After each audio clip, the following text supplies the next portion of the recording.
what's up, Planeswalkers? So a little while ago, I made a video about the worst Magic cards ever made. However, I don't feel like I did the best that I could with that. I could have made it shorter and more entertaining, and I could have also had a little bit of a better list of cards. So here is version 2 of that video. Enjoy! Alright, so number on our list is Steam Flogger Boss. The reason it's at number 1 is because there are technically creatures that are worse than Steam Flogger Boss. That said, the reason that it's on this list in the first place is because its abilities basically don't work. So let's look at those. Other rigger creatures you control get +1/+0 and haste. If a rigger you control would assemble a contraption, it assembles 2 contraptions instead. Now this sounds like a decent card, right? Well, the thing is, there is no such thing as rigger creatures apart from Steam Flogger Boss. It's the only rigger creature, and there's no such thing as contraptions. When Wizards of the Coast made this 8 years ago, they apparently in the future they might make these kinds of things, but so far they haven't. Moving on to number 9, we have One with Nothing. It is 1 mana for a black instant that says simply discard your hand. There are lots of spells out there trying to discard cards from your opponent's hands. Why? Because you want cards in your hands. This is really just a bad card. The only reason it's not lower on the list is because there are some strategies that could possibly use this to their advantage, but those strategies don't use the card. I looked it up on Star City Games. It's 50 cents. That basically means not used at all. That's the cheapest they even make them. Moving on to number 8 is Juju Bubble.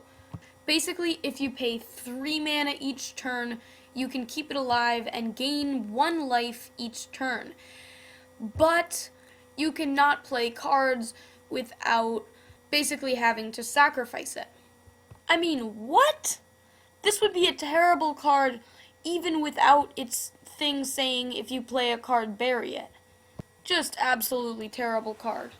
Moving on to number 7, we have Scornful Egotist. This is a morph creature, an ability that was brought back recently, but let's just look at it. It's originally, without morph, it's an 8 mana 1/1, pretty terrible, and then the morph cost, it's, a morph creature that you can play normally 3 mana for a 2/2, and that's not terrible, so that's why it isn't lower on the list, except I don't even understand what Wizards was thinking. Then, oh, you can use its morph. Oh, it's only 1 blue mana. And then it becomes a worse creature. No special abilities, nothing. Just a worse creature.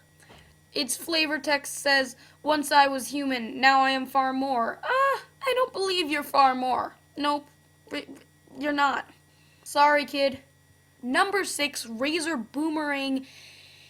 It's a weird equipment, but basically I'm just going to tell you that for 5 mana, if you have a creature, you can tap that creature and deal 1 damage to target creature or player. And that's 5 mana each time that you want to do it. 5 mana is enough to play amazing, awesome, game-changing things like Stormbreath Dragon, for instance. Instead, you're dealing 1 damage to your opponent. Or, of course, taking out a 1/1. Great Wall basically makes creatures lose Planeswalk, but guess what? There are only 4 cards in the entire game that have Planeswalk, and then maybe 2 more that give Planeswalk, all of which are terrible cards. Looks like the Great Wall isn't so great after all. Whew, alright, that was number 5. We're halfway through. Literally, like, every card 5 and down is so bad that it was hard to know where to place them. Number 4, Azen Highway, costs 6 mana for all white creatures gain plane. At first sight, this doesn't seem too bad, but when you think about it, 6 mana is painfully a lot of mana, and you have planes. So if your opponent gets any white creatures, they can automatically trample over your planes, which you have because you were able to cast the Azen Highway with 3 white mana.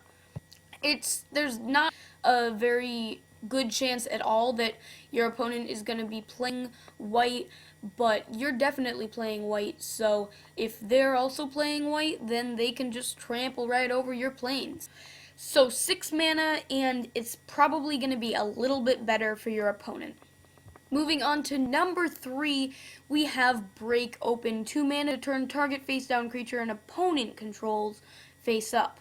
98.5% of the time, I'm going to say, that's a bad idea for you.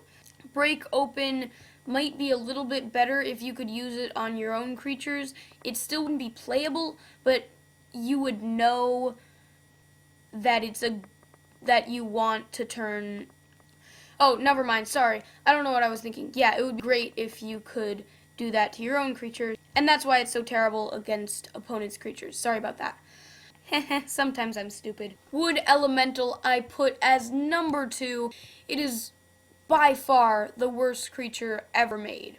Unless you can come up with something worse, I think that's a statement that can easily be made. So basically, it's 4 mana, and then you can after that, you sacrifice as many lands as you want, and the amount of lands that you sacrifice is equal to the power and toughness, plus the lands have to be untapped. So basically, if you had 5 mana, it could be a 1/1, and you have to sacrifice 1 land.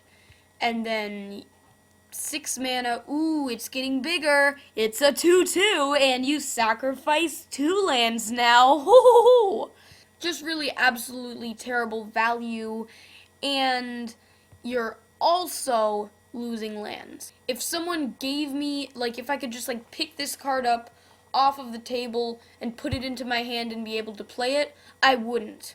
It's just a terrible card. So we are ready for the number 1 worst card ever made. Remember past number 5, these were really hard decisions, but let's go. Drumroll, please. Number 1 is Sorrow's Path. So it has an ability in combat where you can exchange blocking creatures, but the drawback for that makes combat, it's probably going to be even worse. Plus, you lose 2 life. Plus, it's a land that you don't get to tap for mana. This card is really just pure drawback. Really a terrible card, and I think it deserves 1 word. Oops, sorry about the glitch there, but anyway, I hope you enjoyed the video. Hopefully it's a little bit better than the last one. If you did enjoy it, please give it a thumbs up. That really helps out. Leave a comment down below telling me what cards you think should have been included, and also subscribe for lots more awesome MTG content. Thanks so much for watching, everybody. I'll see you next time.